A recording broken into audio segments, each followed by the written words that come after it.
माननीय प्रधानमंत्री जी निरंतर इस सोच के रहे हैं कि युद्ध मार्ग नहीं है समस्याओं के समाधान का। डायलॉग और डिप्लोमेसी, बातचीत के माध्यम से, कूटनीति के माध्यम से समस्याओं का समाधान होना चाहिए। ইরানের ওপর আমেরিকা যে হামলা চালিয়েছে তাকে স্বাগত জানালো ইসরায়েল। প্রেসিডেন্ট ট্রাম্পকে ধন্যবাদ জ্ঞাপন করেছেন ইসরায়েলের প্রধানমন্ত্রী বেঞ্জামিন নেতানিয়াহু। তিনি বলেন, ইরানের পারমাণবিক কেন্দ্রে হামলা চালানোর মতো আপনার সাহসী সিদ্ধান্তকে কুর্নিশ জানাই। আমেরিকার দুর্দান্ত সদর্থক মনোভাব ইতিহাসকে বদলে দেবে।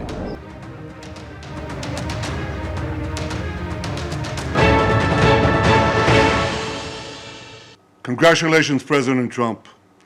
Your bold decision to target Iran's nuclear facilities with the awesome and righteous might of the United States will change history. In Operation Rising Lion, Israel has done truly amazing things. But in tonight's action against Iran's nuclear facilities, America has been truly unsurpassed. It has done what no other country on earth could do. History will record that President Trump acted to deny the world's most dangerous regime the world's most dangerous weapons. His leadership today has created a pivot of history that can help lead the Middle East and beyond to a future of prosperity and peace. President Trump and I often say, peace through strength. First comes strength, then comes peace. And tonight, President Trump and the United States acted with a lot of strength. President Trump, I thank you. The people of Israel thank you. The forces of civilization thank you. যেভাবে ইরানের ওপর targeted attack আমেরিকার তরফে করা হয়েছে তার তীব্র প্রতিক্রিয়া ইরানের তরফে এসেছে। ইরানের বিদেশমন্ত্রী সোশ্যাল মিডিয়ায় পোস্ট করেছেন এবং তিনি বলছেন, রাষ্ট্রপুঞ্জের নিরাপত্তা পরিষদের স্থায়ী সদস্য আমেরিকা, রাষ্ট্রপুঞ্জের সনদ, আন্তর্জাতিক আইন গুরুতরভাবে লঙ্ঘন করে ইরানের পারমাণবিক কেন্দ্রে হামলা চালানো হয়েছে। এই জঘন্য ঘটনার চিরস্থায়ী পরিণতি অবশ্যম্ভাবী। রাষ্ট্রপুঞ্জের প্রত্যেক সদস্যকে এই মারাত্মক, আইন বহির্ভূত এবং অপরাধমূলক আচরণের জন্য সতর্ক থাকতে হবে।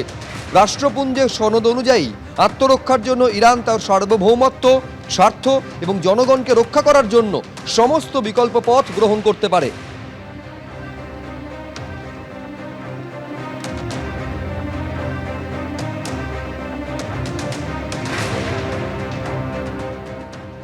অর্থাৎ যুদ্ধের পরিস্থিতি ক্রমশ ভয়ঙ্কর হচ্ছে। যেভাবে ইরানের ওপর এবার আমেরিকা হামলা চালানো এবং আমেরিকার সরাসরি এন্ট্রি এই ইসরায়েল এবং ইরান যুদ্ধে, যদিও তার পাল্টা প্রত্যাঘাত চালিয়েছে ইরানও।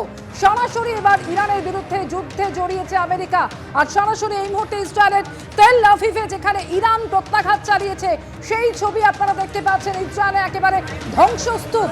আর তারপর এবার আমেরিকা একেবারে সরাসরি এন্ট্রি নিল এই ইরান এবং ইসরায়েলের যুদ্ধে। ইরানের পারমাণবিক কেন্দ্রে এয়ার স্ট্রাইক চালালো আমেরিকা।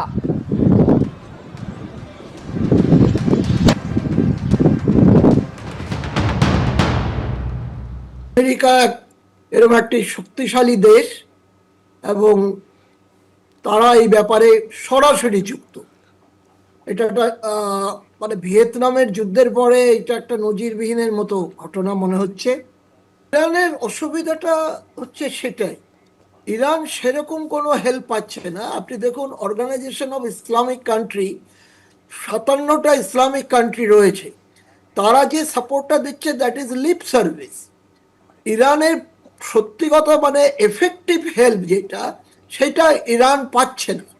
ওর কাছে তিনটি যে জঙ্গি গোষ্ঠী আছে, হুতি, হামাস আর হিজবুল্লাহ, তারাই একমাত্র ওকে ডাইরেক্ট এফেক্টিভ সাপোর্ট দিচ্ছে। আর সেইটা নিয়ে তো ইরান আমেরিকার মতো দেশ শক্তির কাছে যুদ্ধ করতে পারে না বা ইসরায়েলের সঙ্গে যুদ্ধ করতে পারে না। তো ইরানের কাছে এফেক্টিভ সাপোর্ট এই জন্য হচ্ছে না, মুসলিম ওয়ার্ল্ড দুটো ভাগে ভাগ, একটা শিয়া এবং সুন্নি, এবং ইরান হচ্ছে শিয়া সেক্টর যে প্রধান, এবং শিয়ার দেশ খুব কম, এবং সেই ক্ষেত্রে ইরানের পক্ষে এটা অসুবিধা।